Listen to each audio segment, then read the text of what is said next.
Good morning students. Morning sir. के हो आज त चाँडै आइसस् त? सर म आज भोलि क्रिएटिभ भएको छु के। त अनि क्रिएटिभ कसरी? टिकटक बनाएर होइन, कुन दिनमा पढाउन आइपुगेछु म तिमीहरूलाई? सर 2017 साल कार्तिक 23 गतेदेखि धेरै टाइम पछि अनलाइन क्लासमा आइयो। नयाँ नौलो के छ? अब नयाँ नौलो त के हुनु सर, भुत्ला अलि लामो लामो भएको छ। म प्रिन्सिपल चाहिँ भएको भए नि तिमीहरूलाई म यसरी निकाल्दिन्थे क्या स्कुलबाट।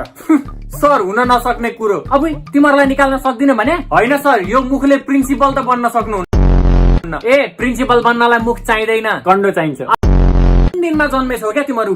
म असोज 16 गते। हेर नबोल, अब किताब पल्टा।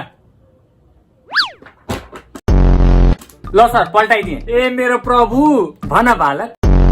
सर तपाईँले हिजो निन्जा हतौडीको बुट्टा भएको रातो कटुला नुहाउनु भएको थियो होइन? तँलाई कसरी लुलु भयो चुप्लाक, अब पढ्नमा ध्यान दे।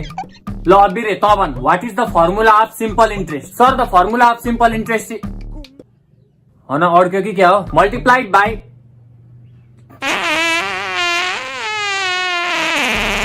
साला भिडियो अड्कियो हैं?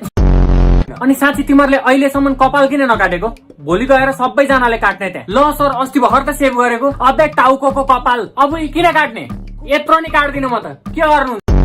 तिमीहरू दुईजनाले त कहिले पो भनेको माने छौ र? बरु निर्मलले मान्छ। बाबु निर्मल, भोलि कपाल काट है त। यत्लो नि काट्दिन म। ल ठिक छ नि त सर, म कपाल पुरै चिन्डे पार्छु अनि त म डिसिप्लिन भयो नि त। अनि स्कुलमा सब टिचरहरूलाई आमपाचक हान्दै हिँड्छु पाउँछु। म त डिसिप्लिन हो नि त, कपाल छैन नि त। होइन सर, कोही त मसँग मुखमुखै लाग्यो हो? त्यही त, सरसँग मुखमुखै नलाग त, बरु चाकचाकै लाग। सर बरु सामान्य ज्ञान सोध्नु न, मैले पढाएको छु क्या। भन्न सक्छस्? ए मजाले सोध्नु न। माउन्ट एभरेस्ट भेटिनु भन्दा अगाडि संसारको सबैभन्दा अग्लो शिखर कुन थियो? ल सर माउन्ट एभरेस्ट नै थियो नि हौ, कसैले भेटेको पो थिएन।